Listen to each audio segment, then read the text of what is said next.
Growing up as identical twins, Lena and Layla Matthews were inseparable. From kindergarten to college, the girls did everything together.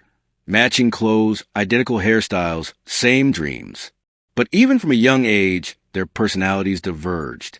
Lena was a quiet, compassionate twin, drawn to books and music. Layla?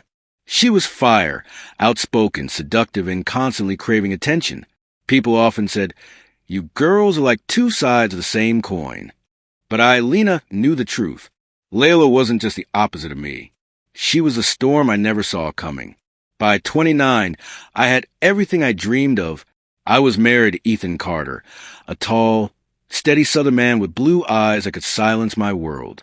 We bought a fixer-upper in the heart of Savannah and built a life full of candlelit dinners, weekend hikes, and dreams of starting a family.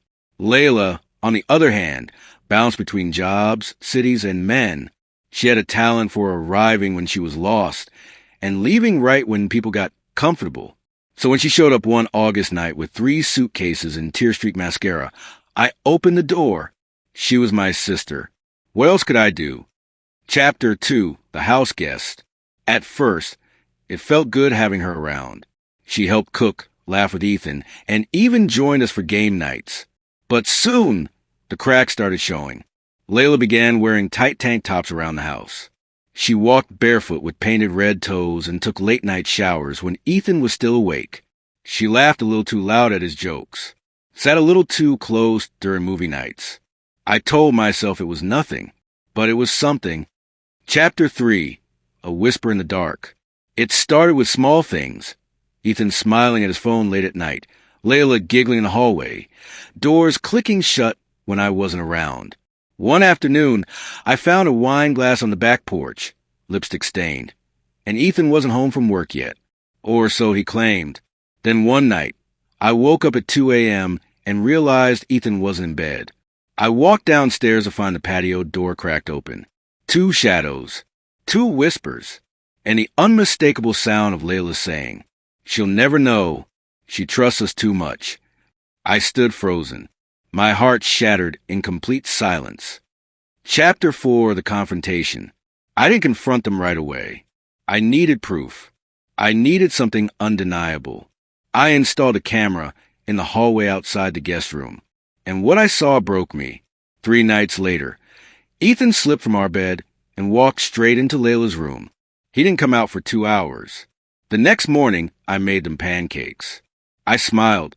I kissed Ethan on the cheek and asked Layla if she wanted to borrow my perfume. Then I packed a suitcase. Chapter 5, The Disappearance. I left a note. "You can have each other, but you'll never have peace. Lena, I disappeared for 6 months. Rented a small cabin in North Carolina under a fake name. No social media. No credit cards. Just cash, silence, and healing.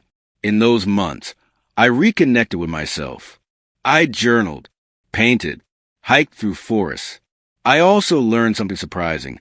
I was pregnant, Ethan's baby, but I didn't tell him. I didn't tell anyone. That child was mine, my future, my redemption.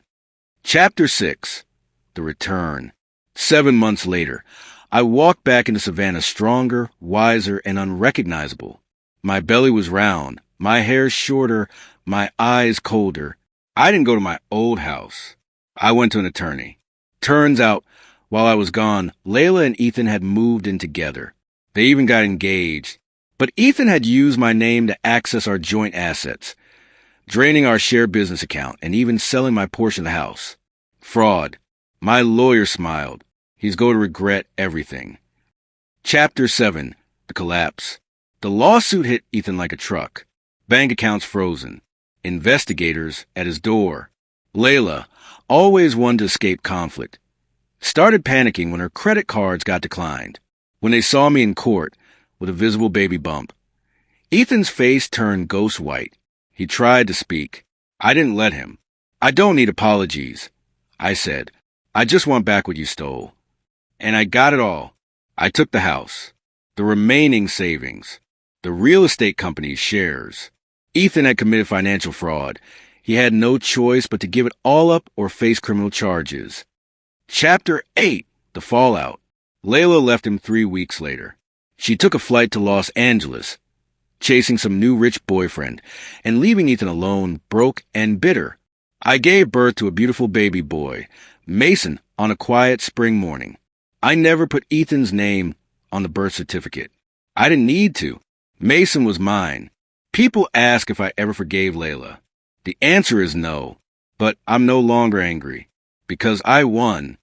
Epilogue, a new life. Today, I run my own art studio. My son is 3 years old, full of curiosity and kindness. And every morning when I open curtains, I whisper a quiet thank you to myself for leaving, for surviving, for choosing peace over pain. Layla and Ethan took everything from me. So I took everything back and built something even stronger in its place.